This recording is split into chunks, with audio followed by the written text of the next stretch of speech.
The Bulletin of the Atomic Scientist is a publication founded by Manhattan Project scientists. They understood that the technology that they had just created, the new age that they had really started, would necessitate a broad public conversation about the military, political, scientific, ethical issues that this new technology had created.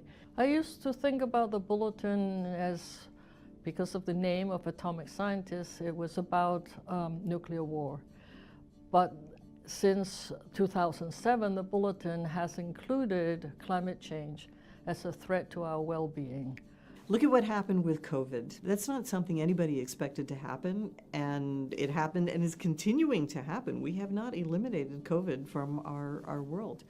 So we don't have a choice at the Bulletin but to include the biological risk in our calculus of the Doomsday Clock. The Doomsday Clock symbolizes the risk to humanity from the collection of dangerous technologies and activities that humans are responsible for. Using the clock, the Bulletin's able to inform the public about the nature of the threats facing humanity and to encourage them to actually get more involved, to take action, and to be aware of whether or not we're moving closer to or farther away from our own destruction. Last year, the Bulletin set the Doomsday Clock at 89 seconds to midnight, the closest to disaster it's ever been. So now the question is, how does this year compare to last year? So the deliberations of the Science and Security Board that set the Doomsday Clock every year are pretty intense. In the past, it's often been quite complicated and hard to come up with the movement of the clock in a defined time. We didn't have those challenges this year. In every area, we have failed to take the steps that are necessary to reduce risks, and there are new developments in every area that make the risks greater. In nuclear, we are seeing leaders across the globe with nuclear weapons accelerate their development of new weapons, talk about arms racing and trying to outdo the other, the possibility of resuming nuclear testing, deploying new, more dangerous types of nuclear weapons, and active conflicts among and between nuclear states and in regions of nuclear tension. You have now many countries around the world investing tens of billions of dollars to modernize and diversify their nuclear arsenals. You're seeing the leaders of those countries talk more willingly about the utility of nuclear weapons, not just in a political sense. Can we use our nuclear weapons to deter our adversary, or can we use our nuclear capability to coerce our competitors into certain actions, but to actually use nuclear weapons on the battlefield, as Russia has threatened to do, as Pakistani officials have threatened to do. And you see what we refer to as arms race instability. And this is how we ended up with over 70,000 nuclear weapons between the United States and Soviet Union during the Cold War. The decline has stopped, and we're now seeing the growth begin again, and the potential for a worldwide arms race is upon us. In 9 days, the last remaining agreement between the United States and Russia that limits the number of strategic nuclear weapons they can each possess and deploy will expire, and there is no agreement to replace it. So for the first time in generations, both of these countries will be free to deploy as many nuclear weapons as they want or believe they need. That is the fundamental spark for what could be a nuclear calamity. Every year the fever goes up. Every year we break another record. The warmest 10 years are in the last 10 years. There's a metabolism to the planet, the ecosystems, the oceans. There's a whole metabolism. And the fever, that's warming temperature, is damaging everything. It's influencing everything. Since the 1800s, since the Industrial Revolution, we can document the increase in temperature around the world. And now we have satellites that monitor the ecosystems, the oceans. But with what is happening now, and why I'm so worried, is that I feel like my fever is going to put me close to the ICU. And the monitoring devices are going away. The initial focus of the Bulletin was the nuclear threat. That later expanded to include the threat from climate change.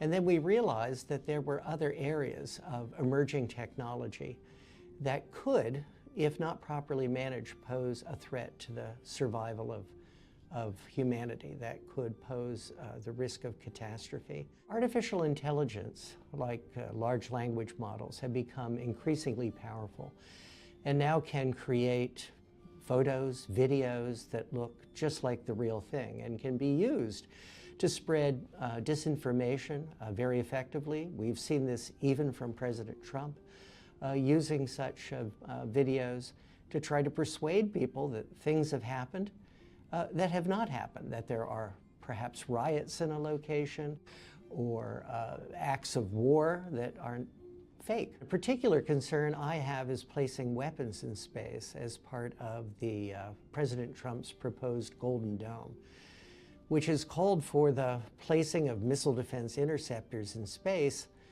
And while those would not be probably useful in protecting us against nuclear attack, they would be able to be used against other objects in space. And this could trigger a competition with Russia and China to place their weapons in space and pose the possibility of a war in space. AI and bio are not necessarily things that if they came together, they would be horrible and terrible and negative. We can use AI to help us respond better, be more efficient, have a better idea of what do we have. We've seen cuts, massive cuts by this administration to preparedness activities. But what that's done then is that it has reduced our overall preparedness. We are not going to be able to be as effective and as efficient in responding as a result.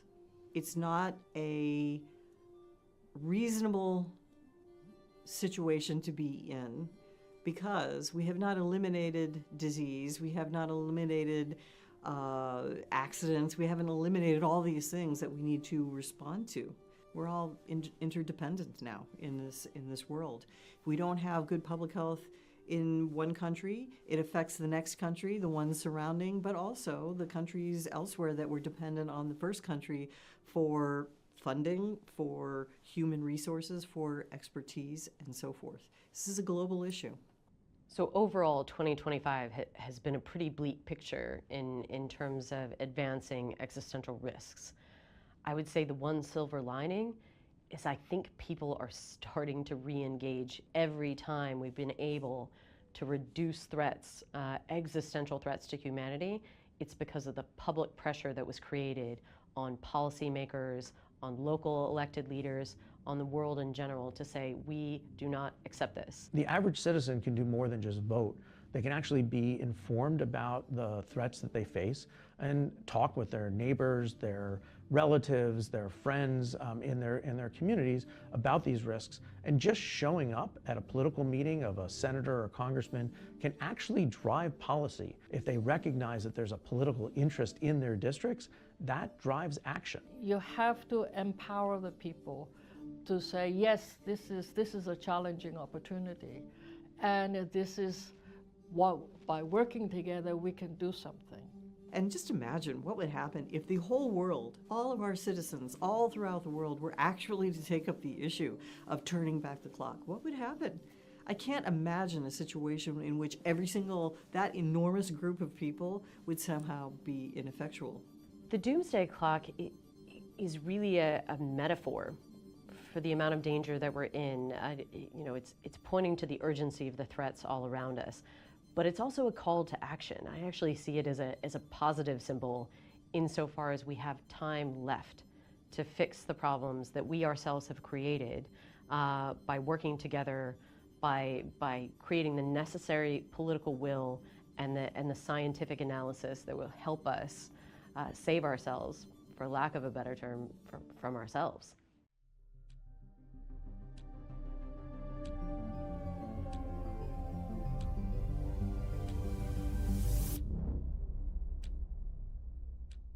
Thank you for joining us today. My name is Alexandra Bell, and I am the President and CEO of the Bulletin of the Atomic Scientists. It is the determination of the Bulletin's Science and Security Board that humanity has not made sufficient progress on the existential risks that endanger us all. We thus move the clock forward. The Doomsday Clock is a tool for communicating how close we are to destroying the world with technologies of our own making. The risks we face from nuclear weapons, climate change, and disruptive technologies are all growing. Every second counts, and we are running out of time. It is a hard truth, but this is our reality.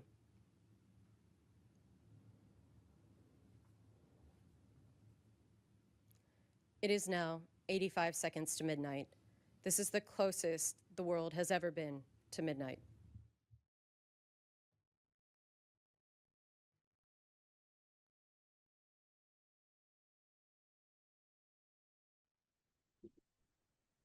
Thank you for being with us today. My name is Daniel Holtz, and I serve as chair of the Science and Security Board of the Bulletin of the Atomic Scientists. I am also a professor of physics at the University of Chicago. UChicago was the site of the first controlled nuclear chain reaction and was also where the Bulletin of the Atomic Scientists was founded. The Doomsday Clock is now at 85 seconds to midnight, the closest it has been in the history of the clock. Last year, we warned that the world was perilously close to catastrophe and that countries needed to change course towards international cooperation and action on the most critical existential risks. Unfortunately, the opposite has happened. Rather than heed this warning, major countries became even more aggressive, adversarial, and nationalistic. Conflicts intensified in 2025, with multiple military operations involving nuclear-armed states. The last remaining treaty governing nuclear weapon stockpiles between the US and Russia expires next week. For the first time in over half a century, there will be nothing preventing a runaway nuclear arms race. On climate change, the assault on the environment has, if anything, escalated. Atmospheric carbon dioxide and global sea levels have reached record highs. Droughts, fires, floods, and storms continue to intensify and become more erratic, and this will only get worse.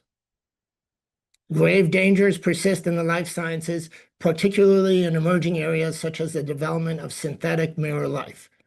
Despite repeated warnings from scientists worldwide, the international community has no coordinated plan, and the world remains unprepared for potentially devastating biological threats. AI is a significant and accelerating disruptive technology. AI is also supercharging mis and disinformation, which makes it even more difficult to address all of the other threats we consider. But instead of working towards international standards governing AI safety, we are running headlong into an AI arms race with what could be dire consequences. We're also concerned about the increasing rise of nationalistic autocracies.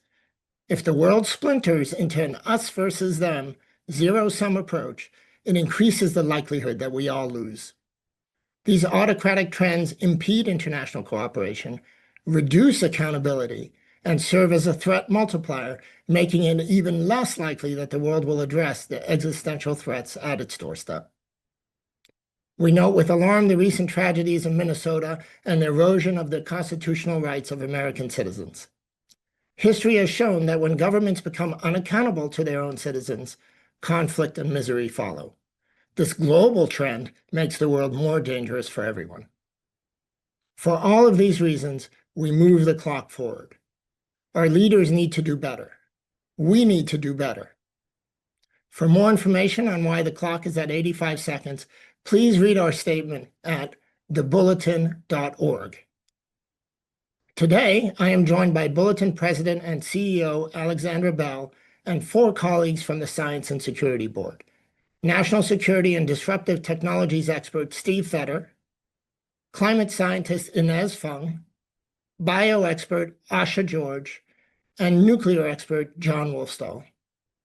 We are also honored to be joined by Maria Ressa, one of the world's most renowned and fearless journalists. Maria is the co-founder and CEO of Rappler and a professor at Columbia University. She was awarded the 2021 Nobel Peace Prize, cited for her efforts to safeguard freedom of expression, which is a precondition for democracy and lasting peace. I can think of no better person to speak to this moment in history. Maria will make some remarks, and then we will follow with a press conference. Maria, the floor is yours. Thanks, Daniel. Okay, 85 seconds to midnight. That is the closest we have ever been, and I'm going to say to the end of the world. You've just heard the threats we face: nuclear arsenals growing, climate records shattering, biological risks multiplying, artificial intelligence racing ahead of our ability to govern it. These are new triggers on top of the old problems which have been there, which the Sustainable Development Goals tried to address. All of that, of course, now is a dream, and it's gotten much worse. But I want to talk about something that makes all these threats even harder to address. The crisis beneath all the crisis, which you just saw, which I pointed out at the opening of the 80th UN General Assembly. We are living through an information Armageddon. That's brought about by the technology that rules our lives, from social media to generative AI. None of that tech is anchored in facts. Your chatbot is nothing but a probabilistic machine. Even as the tech moves from the attention economy to now targeting intimacy, human beings, we have been commodified by a predatory and extractive industry. Here are the three sentences I've said over and over since 2016. Without facts, you can't have truth. Without truth, you can't have trust. Without these three, we have no shared reality. We can't have journalism. We can't have democracy. The radical collaboration this moment demands becomes impossible. Think of shared facts as the operating system of collective action. Democracy runs on it. Diplomacy runs on it. Science runs on it. You corrupt that operating system, and every application fails. Climate negotiations fail. Arms control fails. Pandemic response fails. Not because we lack solutions, but because we can no longer agree on the problems. And the operating system has been corrupted deliberately, systematically, for profit. The platforms that mediate our information were built on an extractive and predatory model. They turned our attention into a commodity and our outrage into their business model. At the Nobel lecture, I called it toxic sludge. This brings out the worst of humanity. They don't connect us, they divide us. And in that division, they've enabled the collapse of cooperation and the rise of illiberal leaders who exploit chaos. As of last year, VDEM pointed out that 72% of the world is now under authoritarian rule.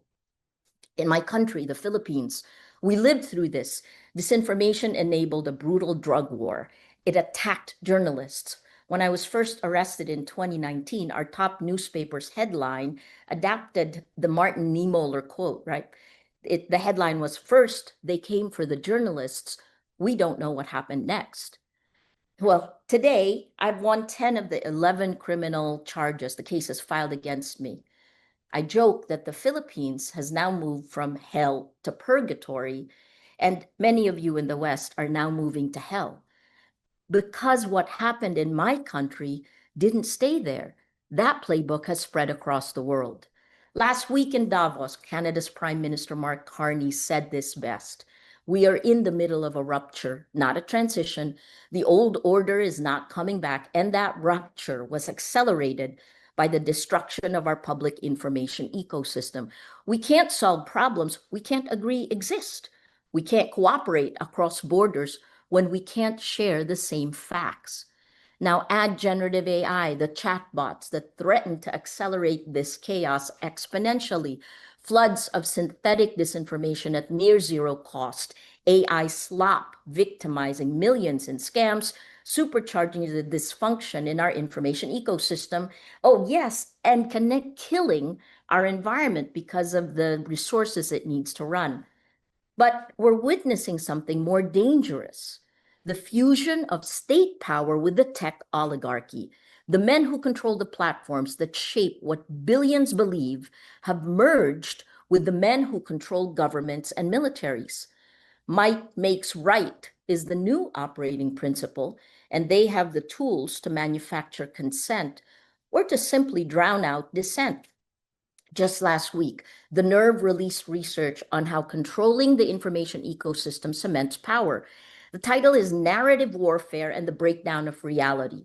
It showed how in less than a year, what started as a meme became state policy and then kinetic reality in Venezuela. It shows a three-stage funnel. Narrative warfare fragments the shared reality, enabling the dismantling of institutions, clearing the path for corruption and kleptocracy. What happened in Venezuela? Greenland threatened, Minneapolis militarized, wars multiplying, not ending. This is what becomes possible when the battle for information integrity is lost. And while this happens, the clock keeps ticking. Nuclear arsenals grow while arms control collapses. Climate records shatter while the US wages war on renewable energy. The very cooperation we need to survive on AI, on pandemics, on the planet becomes impossible. 85 seconds to midnight. It is ticking, but it can be turned back. Can't leave you depressed. Now is the time to act, right? We need technology platforms redesigned around human rights, not engagement metrics. We need journalism funded as critical infrastructure. We need AI governance that prioritizes safety over speed. And we need middle powers, civil society, and citizens acting together because, as Canada pointed out, if we're not at the table, we're on the menu. Information integrity is the mother of all battles because you can't run democracy on a corrupted operating system. You can't turn back the doomsday clock when half the world doesn't believe these problems even exist. But each of you watching, what can you do? You can do a lot because narrative warfare targets the cellular level of a democracy. That's each of us, the citizens. We think three buckets: technology, journalism, and community. We need to demand better from these extractive and predatory tech companies and join public interest tech like our Matrix Protocol chat app. It's open source, federated, end-to-end encrypted. Support independent journalism and build communities of action. At the worst of times, we in Rappler turned to our communities. Our citizens demanded better. And today, the reporting of journalists in the Philippines, working with civil society, has helped put our former president, the guy who tried to put me in jail, Rodrigo Duterte, he's now in jail at The Hague, facing charges of crimes against humanity. It took a whole of society approach. The destruction has happened. We're standing on the rubble of the world that was. Now it's time to create, to build the world we want that is more compassionate, more equal, more sustainable. 85 seconds to midnight. You know, the question now is not whether we can, the question is whether you will. What are you willing to sacrifice for the truth? Because the time to act is now. Thank you.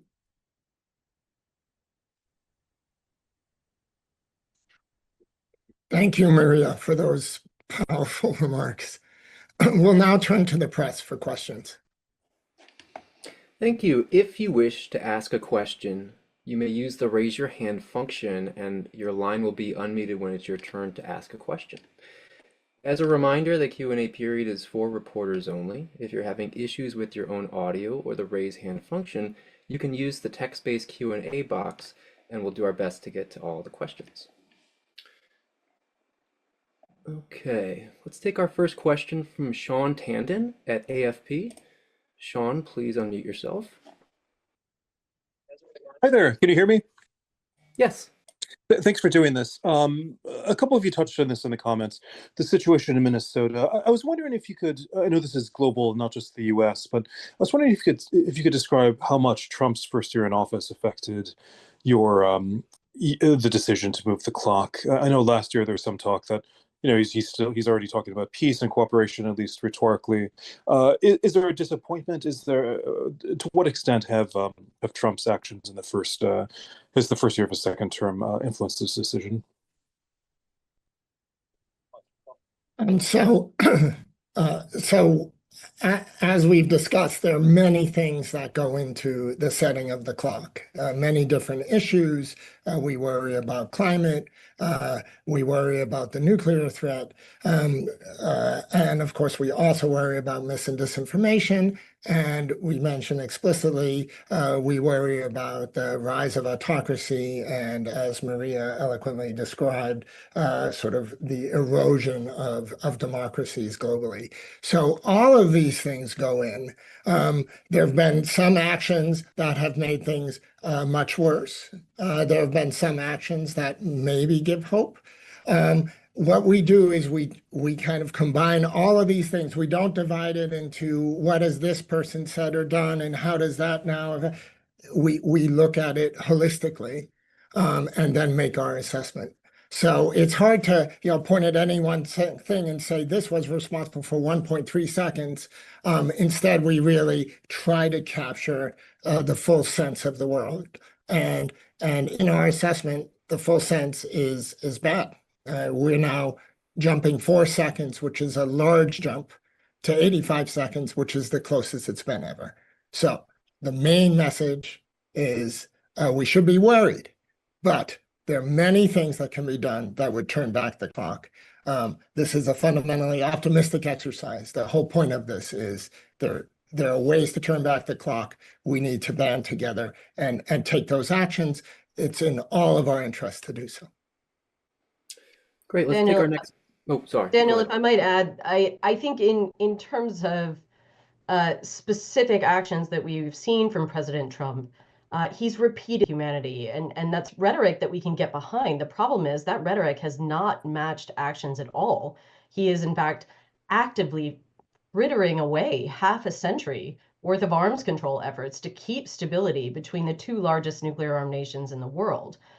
He's been attacking the tools and technologies that can help us manage climate change, attacking science and academia, the very people who will help us find these solutions. So obviously, actions of this administration have affected the clock, but the Doomsday Clock is about global risks. And what we've seen around the world is an egregious failure in leadership. No matter the government, a shift towards neo-imperialism, an Orwellian approach to governance will only serve to push the clock towards midnight. Great. And just taking a question, it seems like a good follow-up in the Q&A box. How would the Trump administration actually go about negotiating a new deal with Russia to maintain current nuclear limits or further reduce both countries' nuclear weapons? John? Sure. So I don't want to make it sound like this is simple, but this is a piece of low-hanging fruit that the Trump administration should have seized months ago. Vladimir Putin, president of Russia, said that it would be a good idea for the United States and Russia to extend the limits under New START, which would allow each country no more than 1,550 nuclear weapons. Trump at the time says, sounds like a good idea. And then there was no staff work. There was nobody tasked to actually go and talk to the Russians about this. When Vladimir Putin and Trump met in Alaska, it didn't even come up. So to be frank, they could agree tomorrow. They could pick up the phone and say, let's just agree politically, we will keep this number and we will exchange data every 6 months as we did under the New START treaty until Russia stopped complying in 2023 to give our intelligence communities the means to verify that information. That would be a basic requirement to move this in the right direction, and it could be done today.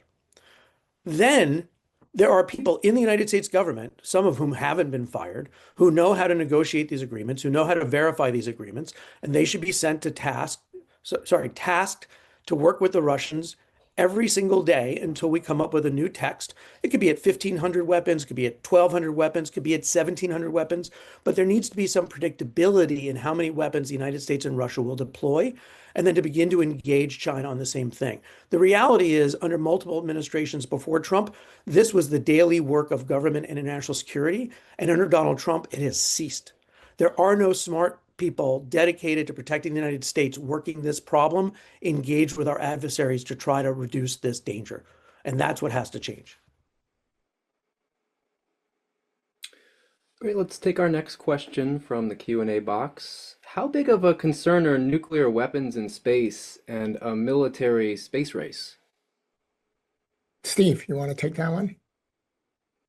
Yes, well, I do think this is a serious concern. And there's rapid technological change in space The US is now launching more satellites every week than we launched every year 20 years ago. Some of those satellites, like Starlink, are being used to support military operations, such as operations in Ukraine. Russia and China have taken notice of that and have talked about how they might disable those satellites as the first act or an early act of war. And because there are so many Starlink satellites, perhaps one of the only ways to disable the whole constellation would be with a nuclear explosion. These concerns also relate to Golden Dome and President Trump's plan to put interceptors in space. That's another case where many thousands of interceptors would be needed, and Russia or China might counter that deployment by stationing nuclear weapons in orbit, by using nuclear weapons in space.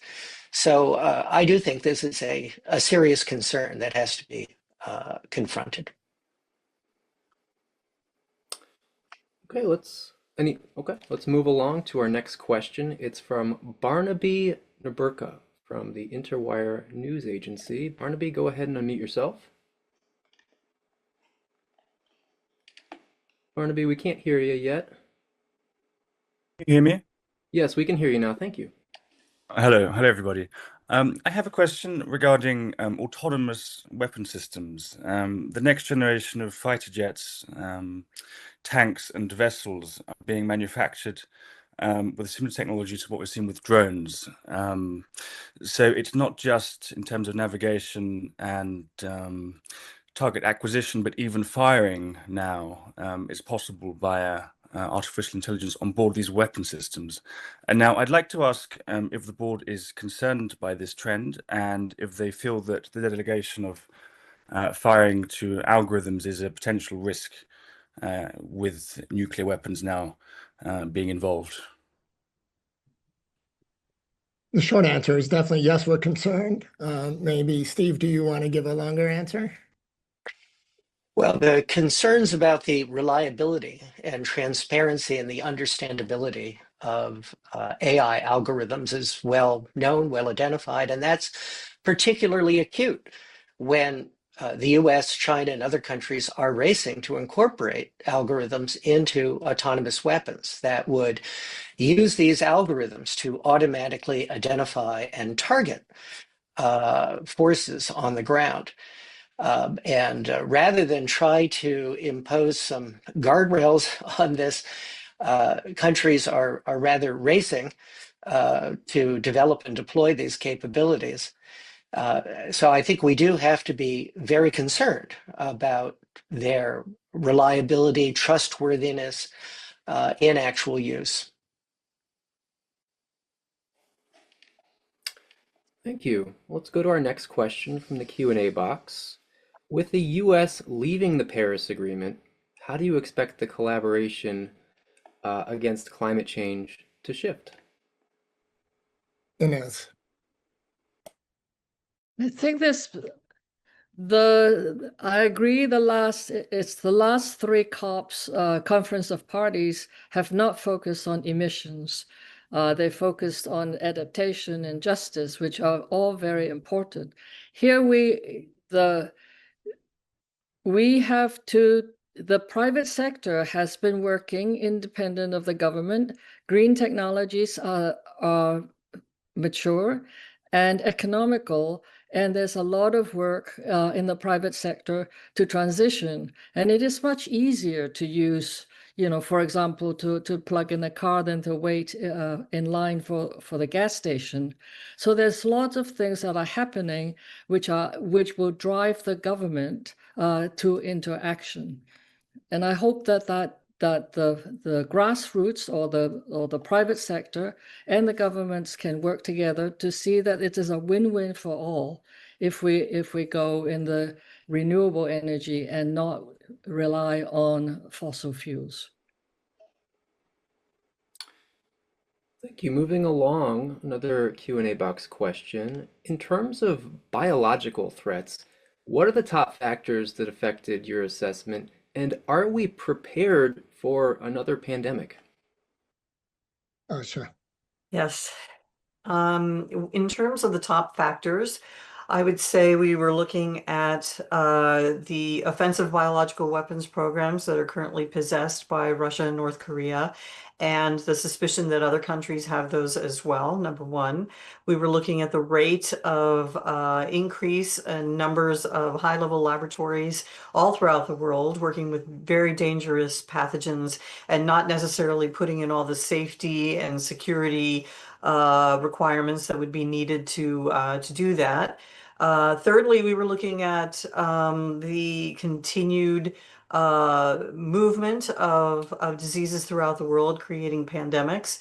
It's been quite some time now where we've just been dealing with anywhere from 7 to 10 pandemics at once throughout the world. And then fourthly, as Daniel said earlier, we are looking at increased emphasis on high-level biology to synthesize organisms, to modify organisms, and to create what is now known as mirror life, which has DNA that goes the opposite direction and would be very toxic to all life here on the planet and could destroy it all. Um, we uh, we made that assessment, taking all of those things into consideration, and moved forward with our determination of what the risk would be. And if I could also just add, Yes. there is the concern that artificial intelligence could be used to design novel pathogens. All right, going to our next question. It comes from Julia Levy at Northwestern University Medill Climate Change News. Julia, go ahead and unmute yourself. Hi, can you hear me? Yes. Perfect. Thank you so much for speaking with us today. My question is, how in particular can young people mobilize and educate themselves against these threats, such as you mentioned, misinformation, AI, and the coming threats of climate change? And do you have any advice for those who might feel disillusioned to find awareness for these threats or even to start to enact that change? Maria, do you want to start on that? Yeah, look, I keep saying in the Philippines, it was the young people that led it, right? The first step is really make sure you have facts. And so how do you have a shared reality? You start with yourself and your family and friends, the shared reality you build. Then you bring your community together. We say we build communities of action. The third phase may be to begin working on your leaders. If you're here in America, for sure, you should be doing that. And what does civic engagement look like in today's day and age? I also would shift away from the word misinformation. I think that's something that tech lobby has done a lot to. The problem is disinformation when someone is trying to change the facts. I guess the last part is that the idealism. That's incredibly important at this point in time because this is a moment to create. And I think that's also incredibly empowering for young people. I want to echo that last point that Maria made, which is, this is a very complicated range of threats. But what that means is that there are many different ways to have impact. And the question of how you engage with these threats on a personal level, that's a deeply personal question. And it depends on your skills and your interests. And if you're an artist, you can make art that is related to this, or scientists can work on the threats and find ways to mitigate, or whatever it is you do, try to bring this on board. These threats impact us all, and find ways carrying that forward and turning that into action is exactly what we need. And it's sort of this next generation, especially, it's their creativity and their passion that's going to help address these threats and carry us through our future. Great. Let's take another question from the Q&A box. Given the current dangerous directions we're on, where can we see a sign of hope that the clock can be turned back? Are there any practical examples of specific projects that could reverse the pattern if implemented? Positive notes, anything like that? Alex, please. Yeah, I think these problems can seem overwhelming if you simply focus on the volume, the scale, the interconnected nature of all these threats. Uh, but I think the thing to remember is these are human-caused existential threats. We created these problems, and thus we have the ability to fix them. And it can't be done all at once. There's no single elegant solution for any of the problems that we're facing, but these problems are solvable. So like Maria and Daniel said, simply availing yourself of the information, re-entering this conversation that, quite frankly, I think a lot of people have been happy to keep the public out of. Is re-enter, get information about these threats, talk with your communities, with your civic groups, with your friends, with your families, ask your elected leaders at every level what they're doing about these issues. Every time we've been able to turn back the hands of the clock, it's been because we had scientists and experts working to find solutions and a public that was demanding action, a public that demanded to see these tools, technologies applied for helping humanity, not harming it. So whether it's getting back to the table on arms control agreements, demanding that our leaders go to the negotiating table, demanding that we take the steps to push back against climate change and extreme weather, something many people around the US at least are experiencing today. These are all things that we can continue to work on, but they won't go away just by ignoring them. And there's no doubt that the scale of problems that people face on a day-to-day level can be consuming. But if we get these problems wrong, nothing else will matter. So we need people to incorporate this into the challenges that we're facing, but together we can make a difference. Maria. Yeah, I think there are many success stories on every single one, but one of the things we need to realize is that our public information ecosystem will not give it to you. You have to actively create your shared reality so you find the facts. So you heard from the scientists here and the experts of the Bulletin of Atomic Scientists, but beyond that, once you have the shared reality, then you can act together. That's important for any democracy, right? And I'll use us as an example in the Philippines. By all intents and purposes, I should probably be in jail, right? Rappler should have been shut down. Our lawyers told us in 2016 we were crazy to keep doing our jobs, but we did. I think the last part we haven't really mentioned is values, right? Remember the shared values we have that brought us all together, that created this peaceful world. And then you move forward on that. So look, our shared reality in the Philippines, right? We now have the man who had brutally killed maybe tens of thousands of people. He was arrested in March last year. Rodrigo Duterte is in jail at The Hague waiting for a trial for crimes against humanity. And that is journalists working with civil society. Thank you, everybody. We probably have time for just one final question before we go to closing remarks from our speakers. Let's take this from the Q&A box. Today is actually National Day of Remembrance for Downwinders in the United States and the 75th anniversary of the first atmospheric nuclear test at the Nevada test site. And last year, the Trump administration floated the idea of restarting nuclear testing. What effect would that decision have on the Doomsday Clock? John. So we don't get into the business of predicting if the government does this or if that person does that, then the clock will change this much. We obviously had factored in the statements by President Trump that he was thinking about restarting nuclear testing, and then the confusion that was created. There's no doubt from my point of view as an expert that any country restarting nuclear tests would be incredibly damaging, both to the planet. We stopped testing nuclear weapons because it produces a highly radioactive contaminated material, but also because it would be a serious negative impact on global stability and security. If the United States were to resume nuclear testing, Russia and China would rapidly follow suit. They would be able to make much more progress in modernizing their nuclear weapons than the United States ever could, because our weapons and our testing program actually was much more advanced when we shut it down in 1991. And so from a US point of view, it would be a loss in security, but it would also normalize nuclear weapons, nuclear testing, and nuclear threats even more than they have been. And that can only be a step in a negative direction. There is no world that is better off when major countries are exploding nuclear weapons and hinting that these things are usable and that we're prepared to use them. That's just the basic requirement. You don't need to be a member of the Science and Security Board to recognize that as a negative development. Okay. That's all the time we have for questions, and we're going to go next to closing remarks from our speakers.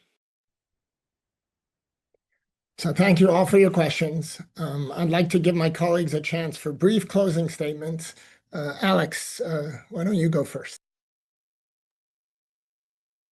Thanks, Daniel. First, thanks so much to the people around the world that read and support the Bulletin.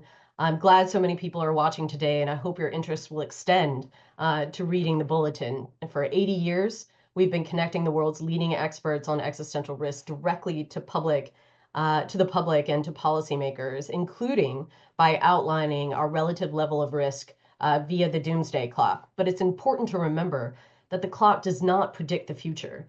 It illuminates our current reality. The clock has turned back before, and it can again. People around the world, as I said, must demand their leaders combat the risks that threaten us all, or perhaps find leaders that will. For hope and inspiration, look to the brave civil servants, service members, journalists, experts, advocates, artists, citizens that continue to fight every day for a better future. We and they know our current trajectory is unsustainable. While these challenges can seem overwhelming, everyone watching today, everyone around the world has agency. No one can do everything, but everyone can do something. With 85 seconds left to midnight, we have to come together and we have to push for change. Thank you. Thanks, Alex. Steve? The pace of technological change is accelerating in artificial intelligence, autonomous weapons, biotechnology, and in space. Companies and countries are engaged in a headlong race for dominance. Citizens need to demand that their governments do more and cooperate to identify and mitigate the risks of disruptive emerging technologies. Thanks, Steve. Inez? Our civilization is in transition from one that's powered by fossil energy to one that is powered by renewable energies. Much of the technologies for renewables are mature and affordable. And we just need to fight climate change. Not only do we have to do our own parts, but we need the leadership to work together to implement the solutions on a global scale. Thank you. Thanks, Inez. Asha? Yeah, I would say that just the way disease is pandemic and all around the world, people who can do something about these issues, including disease, are also all around the world. We can do a great deal if we work together and if we figure out what our common areas are of concern. We can shape the global future. We can do that. We do it every single day. We just have to get organized and get on top of it. But it is possible. It is fully possible. We just have to make it a priority and move forward. Thanks, Asha. John? We've talked about how overwhelming all of these threats can seem and how it can lead people just to tune out. Too big a problem. I just can't solve it. The reality is that all of these problems are solvable. These are all human manufactured problems, and we have both the technology and the capability to reverse them if we make a commitment. Just as an example, the United States is going to spend $100 billion this year modernizing and building new nuclear weapons, and we're not going to spend 1/10 of 1% on that in pursuing technologies to verify the elimination of nuclear weapons.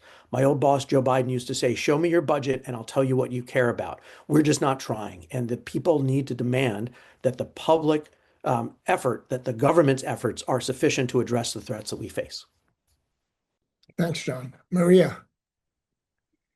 Information integrity, knowing the difference between fact and fiction, that is the mother of all battles. Shared facts are the operating system of collective action, and that system has been corrupted. The threats you heard today, nuclear, climate, biological, technological, none of this can be solved by nations running on separate, incompatible realities. So we fix the operating system and we restore the possibility of cooperation. That is where hope lives. That's where my hope lives. That's where we must fight. Thanks, Maria. The Doomsday Clock is now the closest it has ever been to midnight. That is the bad news. The good news is that we are fully capable of turning back the clock. The clock has moved away from midnight in the past, and it could and must do so again in the future. The tools needed to reduce these existential threats exist. What we lack is international cooperation, political courage, and a global citizen call to action. Every person everywhere has a stake in addressing these threats. To those of you around the world viewing today, let's use the coming year to turn back the hands of the Doomsday Clock. On behalf of the Bulletin of the Atomic Scientists, I thank you all for your time and your attention. We are adjourned.